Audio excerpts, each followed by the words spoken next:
Lagi rame atas sekolah di Surabaya yang jalannya diblokir sama RW setempat gara-gara nggak mau bayar uang satpam 140 juta per bulan. Ternyata mohon jangan dipotong, Bu. Ini kita masih jelaskan aja, Bu. Pak, sampai itu sudah menghina saya loh. Terus apa? Terus mengarahkan opini saya dan beginian dan apa ini maksudnya apa ya?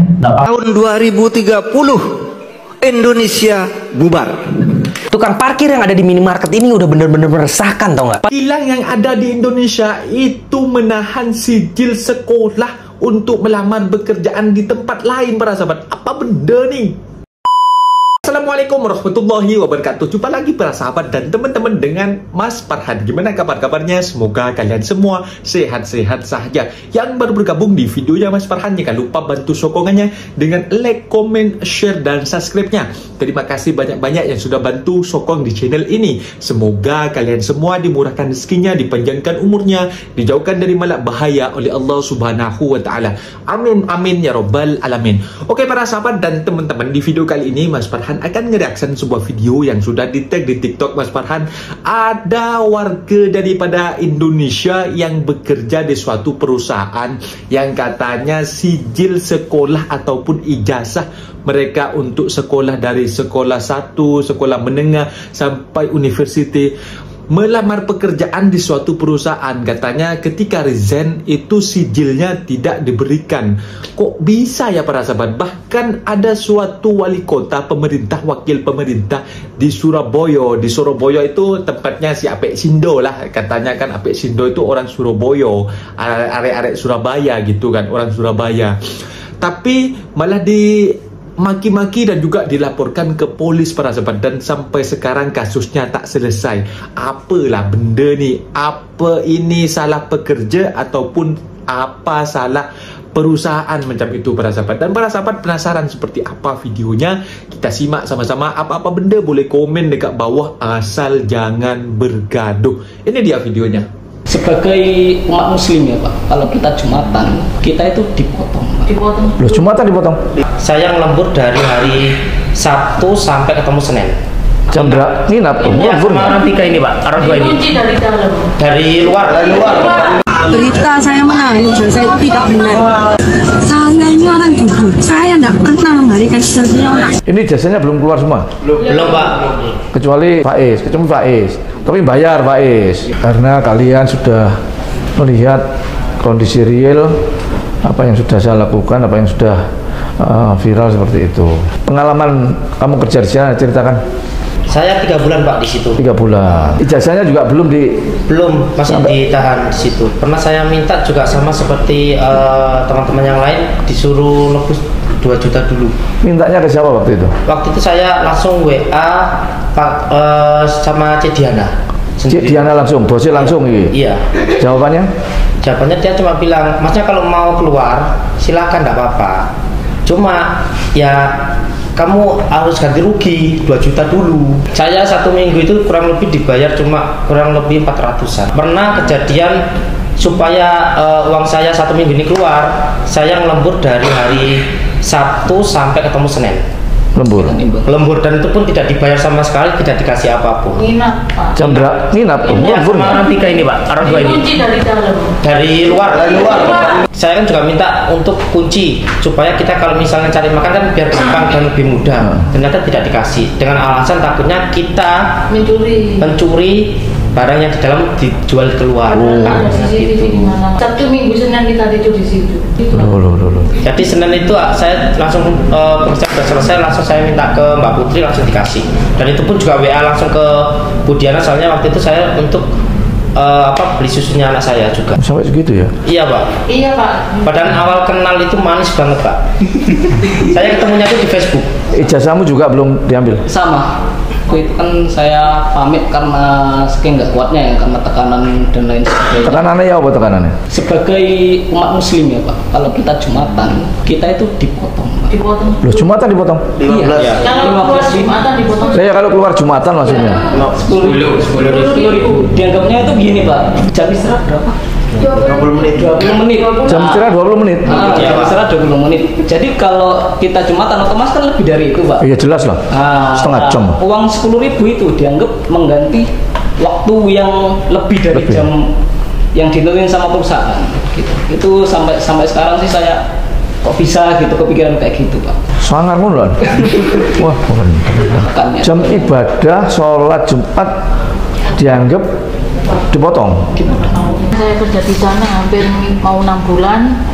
Cuma saya nggak resign, langsung kabur aja. Gara-garanya itu masalah gaji ditahan juga sama keluarnya. Jadi setiap minggu kan kerjaan pindah-pindah Pak.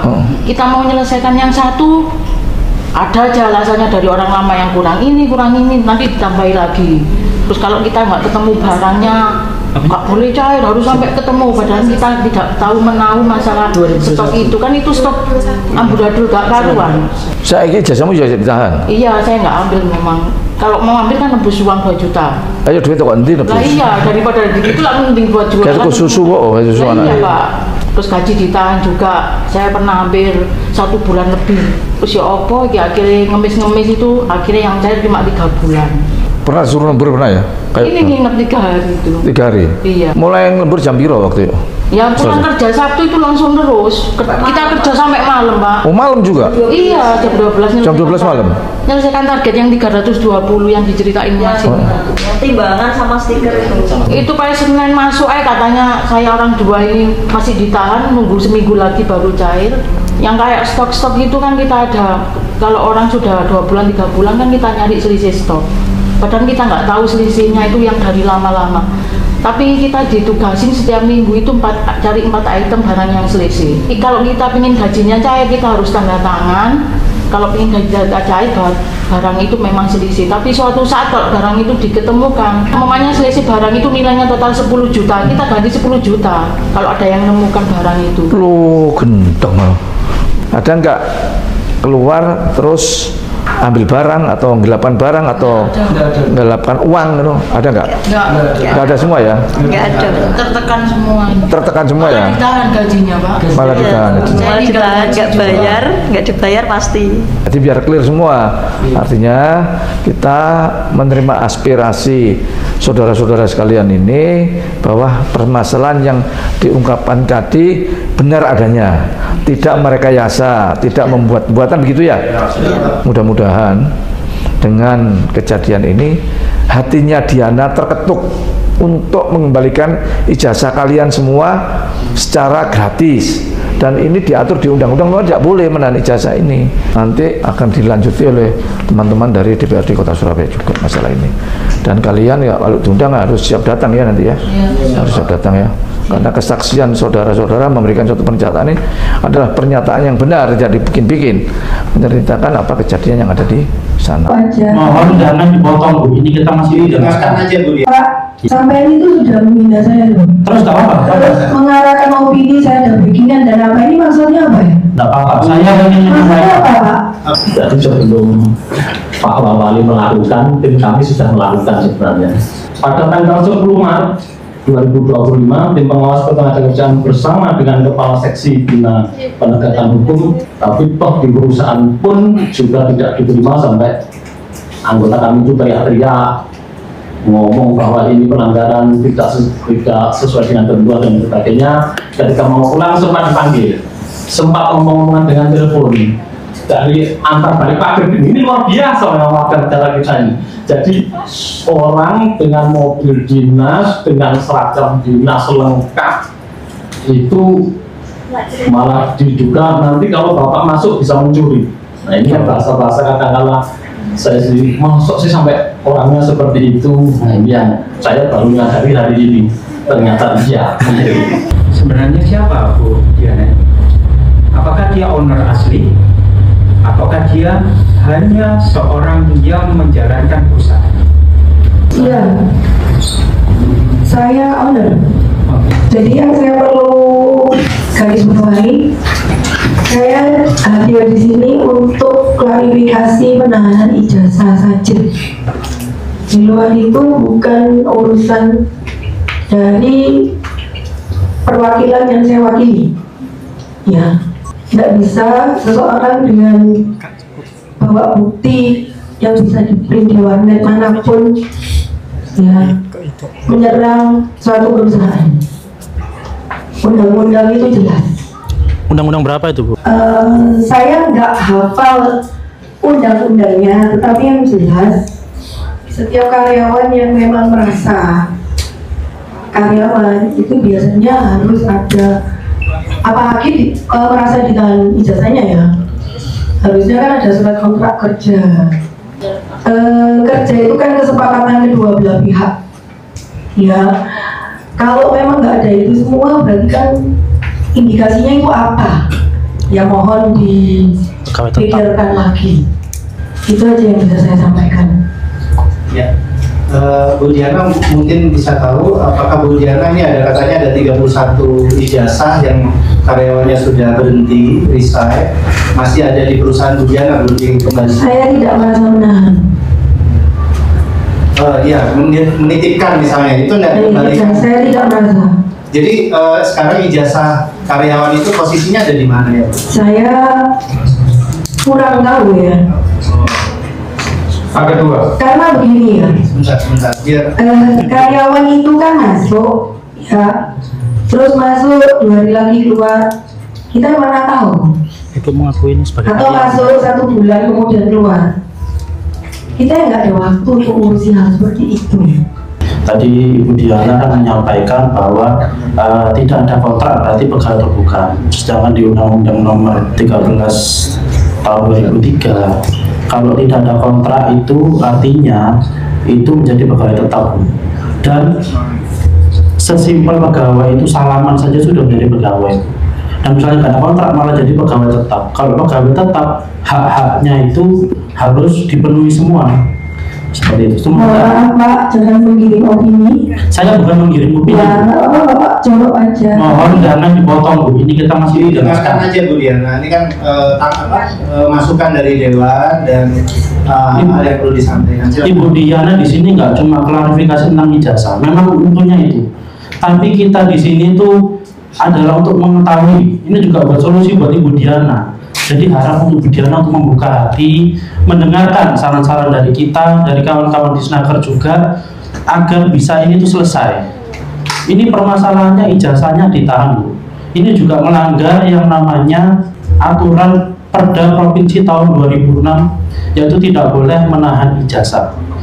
Nah, kalau Ibu bilang ini adalah ada jalurnya, ya ini juga salah satu jalurnya, mediasi. Jadi sebelum jalur hukum ada mediasi, ada arbitrase dan macam-macam. Itu sebelum hukum.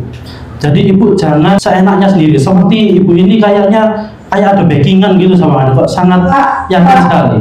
Pak, iya. Sampai itu sudah menghina saya loh. Terus tak apa-apa. Terus mengarahkan opini saya ada backingan dan apa, ini maksudnya apa ya? Tidak apa-apa. Saya ingin maksudnya apa, Pak? Oke. Jadi saya klarifikasi loh, Pak.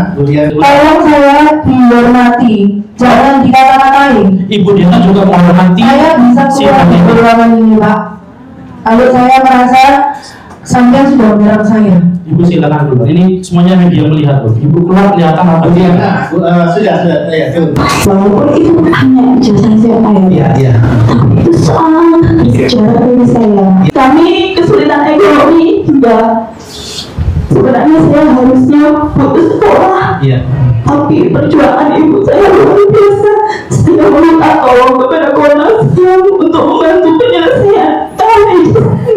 Saya minta tolong itu. Terima kasih. Ya, saya menambahkan dikit. Jadi untuk semuanya saja, ini kan yang melaporkan ini kan cuma ingin ijazahnya kembali. Untuk apa? Untuk mendaftarkan kerja. Kalau mau kerja lagi gimana? Kalau mau tahu ijazahnya terakhir sekolah di mana gitu loh. Itu yang paling penting. Ini niatnya apa? Kan nggak ada niat untuk karyawan ini memeras ataupun minta uang ke perusahaan. Enggak, cuma ijazahnya saja. Ini rakyat kecil, masa dituduh bikin kop surat dan macam-macam. Saya yakin nggak bisa bikin stempel dan lain-lain, kan bentuknya juga tidak bisa. Saya yakin seperti itu. Itu yang saya katakan, Bu. Ibu, saya harap menghormati hari ini ya, Bu ya. Jangan sekali-sekali motong-motong terus gitu. Ini sidang yang terhormat juga.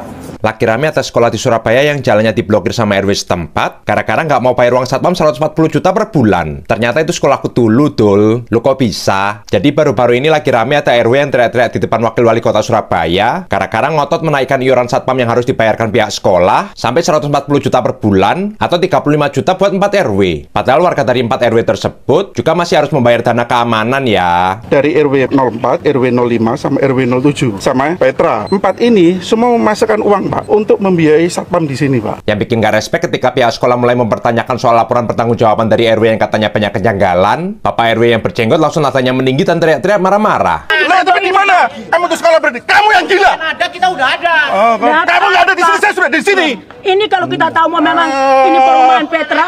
Kamu yang kemana aja? Nah, karena aku dulu pernah sekolah dari SMP sampai SMA di sini, jadi aku tahu persis kalau kurang lebih cuma ada 4 portal jalan menuju ke sekolah yang dijaga sama satpam, sementara sisanya ditutup. Ya masa jaga 4 portal jalan aja butuh 140 juta per bulan, Dul. Ya mungkin baru masuk akal kalau yang jaga pas pampres ya. Menurutku miris sih. Apalagi sekolah Petra ini udah ada sejak 45 tahun lalu dan udah mencetak ratusan bahkan ribuan anak-anak berprestasi. Padahal di sini pihak sekolah udah bersedia membayar 100 juta per bulan dan Pak Wakil Wali Kota udah paham kalau ini lebih ke soal urusan duit. Ini jalan-jalan umum, bukan jalannya warga. Iya, sudah tahu. Lah iya, sampai ngotot, saya ngotot sekarang. Yang nggak cocok ini iuran, bukan masalah kemacetan, iuran yang nggak cocok. Kalau itu iuran ini cocok, ya nggak mungkin terjadi ribut-ribut kayak gini lah. Tapi yang aku sayangkan Pak Wali nggak ngasih keputusan tegas di sini, padahal aku yakin masih banyak korban-korban lain yang mengalami hal yang sama di luar sana. Kita mediasi, nggak ada kecocokan, ya sudah. Monggo, sampean mau jalan apa silakan, ya toh. Sampean mau jalan apa silakan. Itu dia para sahabat dan teman-teman video yang sudah kita simak bahwasanya perusahaan ataupun kilang yang buka dekat negara kita itu kadang-kadang tak sesuai dengan yang kita harapkan. Kadang-kadang orang yang ada dekat sana, aku pun tak terlalu percaya dengan orang yang dekat sana juga ya, orang yang bekerja dekat sana. Karena kemarin juga ada kasus di PT Yihong itu yang katanya di PT Yihong itu sebuah karyawan yang di PHK 3 orang tapi malah berunjuk rasa disuruh bekerjakan lagi, tapi ujung-ujungnya malah disuruh tutup macam itu. Dan di situ tutup beneran itu kilang para sahabat, tak terbuka lagi macam itu. Tapi sekarang banyaklah orang yang kena PHK. Kalau hanya 3 orang dulunya yang unjuk rasa ingin menyampaikan ingin kerja sama-sama, tapi ujung-ujungnya malah di PHK semua, tak ada kerjaan macam itu. Aku tak tahulah EQ dekat sana itu harusnya harusnya lebih para sahabat, lebih cermat lah, lebih ke depan macam itu. Tak harus berpikir untuk kepentingan diri sendiri macam itu. Kita juga harus memikirkan investor yang dekat sana macam itu. Dan juga bagi orang pengusaha di sana yang buka kilang, janganlah menahan-nahan seperti ijazah macam itu kan. Kan kalau nak bekerja dekat negara pula, nak bekerja ke tempat lain, kalau dekat kampung Mas Farhan itu harus menggunakan sijil sekolah, harus ada para sahabat. Itu kalau tak ada sijil sekolah sangat susah untuk melamar sebuah pekerjaan para sahabat. Mungkin videonya sampai di sini para sahabat dan teman-teman. Apabila ada kata benda yang silap, Mas Farhan minta maaf sebesar-besarnya. Mohon dibenarkan di kolom komentar. Undur diri. Assalamualaikum warahmatullahi wabarakatuh.